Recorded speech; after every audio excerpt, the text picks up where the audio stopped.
Hey, Rumble World Entertainment, and we're going to have our completely non-spoiler review for Reacher Season 2, not just Episode 1 nor 2, but 1, 2 and 3. For some reason, best known to themselves, Amazon dropped the first 3 episodes of Season 2. I think there's only 8 episodes this season. It's 8 or 10, but I'm pretty sure it's 8. So it's weird that they dropped 3 right away.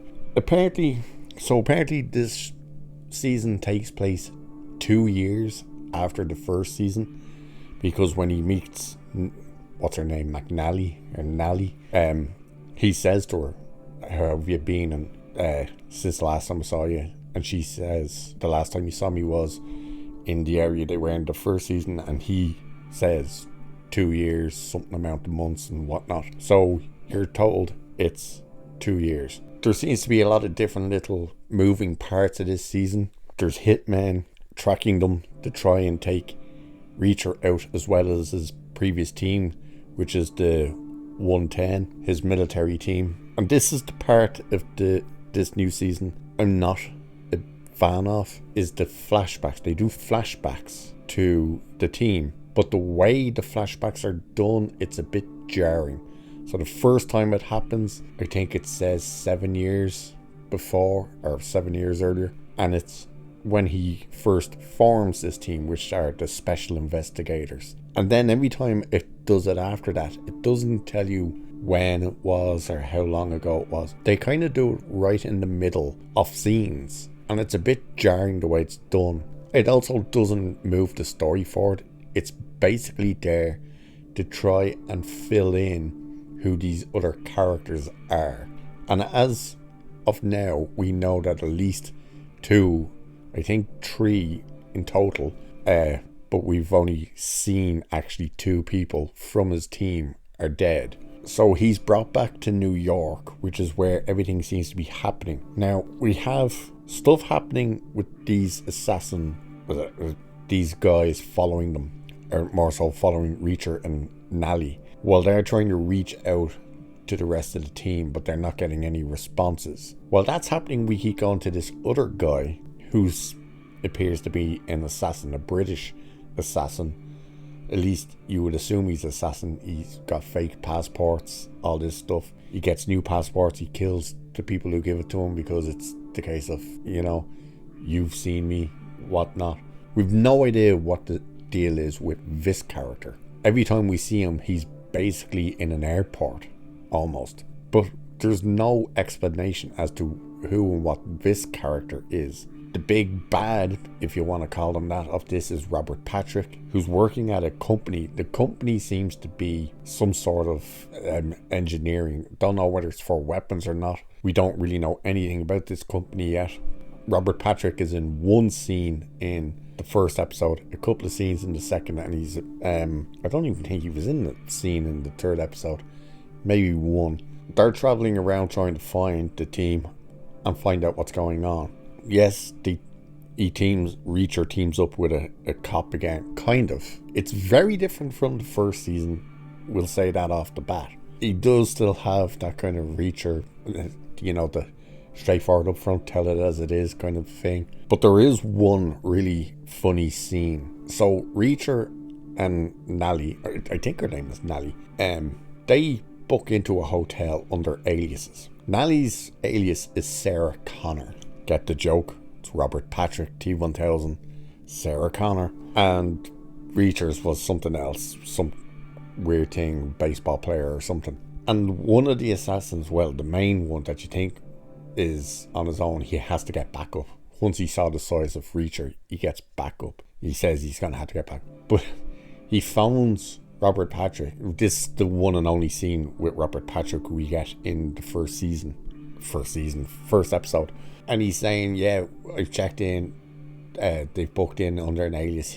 And he explains Reacher's thing, and Robert Patrick, no, you dumbass, it's this baseball player, blah, blah, blah. And then the guy goes, who the hell is Sarah Connor? Obviously, he's saying it to the T-1000.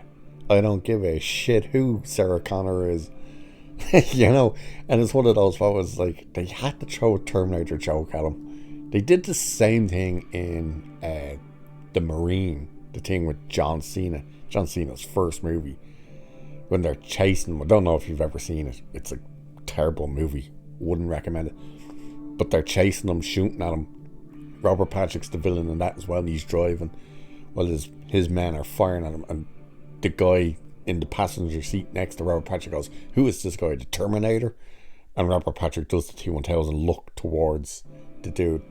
It's the only good scene in The Marine. But you always seem to have to try and throw these little Terminator jokes at him. I think the only one they didn't do it in was The X-Files. But he seems to be the villain. We don't know why. We don't know what his motives are. He seems to be searching for the team, and we don't know why he's searching for the team either. So there's kind of a lot of little things in motion with lots of different elements and people. And 3 episodes in, they're not really explaining it very quickly to you. They do find out, well, they don't find out who Robert Patrick is, whose character. I don't even think we know his name yet in the show. I don't recall anyone saying his name. But obviously the assassin fails. The majority, by the way, of the first 3 episodes, particularly the first 2, are what you saw in the trailer. So our first introduction to Reacher in the episode is what we saw in the trailer when he goes to the ATM machine, the woman's there. He's like, "Are you being carjacked?" That scene with the scene of him buying the clothes are all the one scene. So he's buying clothes, second-hand clothes. There's meant to be a sale on. The girl says to him it's $22, and the sign behind him says it's like 50% off. And he's like, should be 11. But he goes across to the ATM. That's how that ends up happening. And it's him kicking the shit out of that dude. You get that other scene in the trailer when he's, I want to buy this jacket. And she's like, what's wrong? The other one you just bought, there's blood on it. So the majority of the first 2 episodes are them. Is from the trailers. So we've seen the majority of those. Even the Robert Patrick parts was from the trailers. Is it as good as the first season? It's very different this time because it's for them. It's not just Reacher and kind of pissing off the local police force or anything like that. It's him, Nally, a guy called Donnelly, and a woman called Dixon. They're the 4 team members who are back together. They said 3 of them are dead, but we've only seen, it starts off with one of them dying, and the other one we've seen a photograph of. And they did mention a third one, but they're not sure, and they can't find the rest of them, which I think is only 2 or 3 more. So it's the element I was worried about going in this was him being a part of a team, but it's fine. It works. It has its moments, you know. The only issues, I have 2 issues with the first 3 episodes.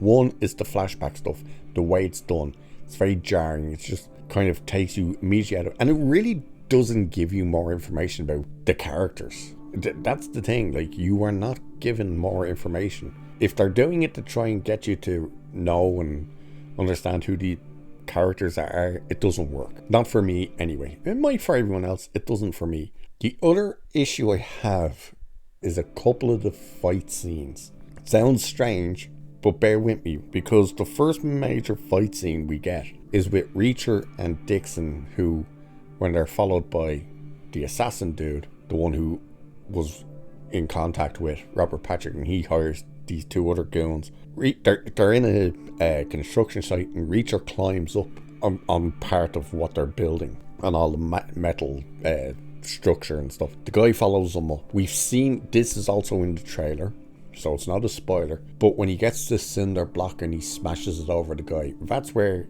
that scene ends in the trailer. He smashes the dude over the head with the cinder block. The dude just gets up and keeps fighting him, and he grabs the cinder block and throws it at Reacher. And that was one moment when I was just like, it takes you immediately out. It's like, you didn't really sell that.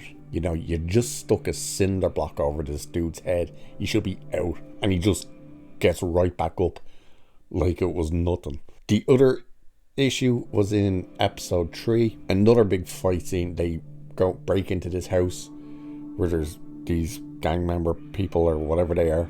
they throw a bomb in to, obviously stun them, but also take half of them out. Dixon and Donnelly go. It looks like they went upstairs, but they don't seem to be upstairs. Whatever room they go in, they end up fighting these two people. They shoot them, but they've got bulletproof vests on. They get the shit kicked out of them as much as they kick the shit out of them. Here's the issue. Neither one of them have a mark on them after that fight scene. Reacher does. Reacher gets like one slap or something and he gets a cut on his head. Dixon in particular, because Dixon's the woman, not a mark on her. No bleeding nose or anything. And she's getting like punched in the face and elbowed. And the same with Donnelly. He's getting beaten, getting the hell beaten out of him. And there's not a mark on them. Plus, Dixon kind of is able to withstand these punches from a guy. Now, granted, he's not bigger, well, much bigger than her. It's not like a 5 foot nothing woman taking on a 6'2". He must be about 5'8", 5'9", and she must be about 5'7", 5'8". So and he's not built or anything, so it doesn't take you out of it that way. But the fact that she can overpower him, everything else like that, without using your fireman, and people would make the argument, yeah, but she was military, but she's a number cruncher. And the fact that her and Donnelly don't have a mark on them from the fight, that, especially when you looked at the first season stuff when they were getting into fights, and if you got a slap, you had marks on you. The fact that they don't have a blemish took me out of it a bit, and the cinder block. But other than that, it's definitely good. I don't think it's as strong as the first season. I'm enjoying it. The first 3 episodes, I'm enjoying it. There are those typical Reacher humorous moments and whatnot. He's got some witty lines this time around towards the cop. I was looking at him and I was like, I recognize him from something. Who is he? He was one of the villains from Tulsa King. But yeah, I would recommend it. As I said, I have a couple of issues with it. The flashback stuff doesn't work, and the couple of fight scenes where it's just like, how did they not have a mark on them, and how did that guy just jump straight back up after taking a cinder block to the head? It's one thing if it hit him across the back or something, but he cracks him in the head with it and he just gets back up. But other than that, I'm enjoying it. I'm looking forward now to the next episode. I have no idea when that'll be, whether it's next Thursday or what.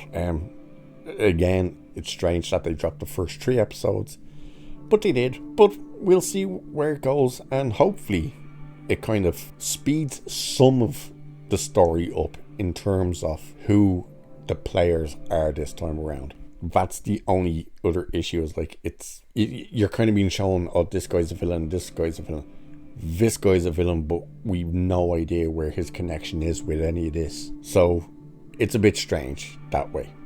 But other than that, yeah, another strong show that we can watch and enjoy for now anyway. God, it could derail, I don't know, but we'll find out. So I will do non-spoiler reviews for this season. I was considering doing it all in just one go, like just binge watch the thing and then do just like one big review of the whole season, but nah, it probably gets spoiled for everyone that way if I wait. So I'll do it by episode, except for these 3, because obviously these 3 dropped altogether, and you probably didn't learn much about it from this review.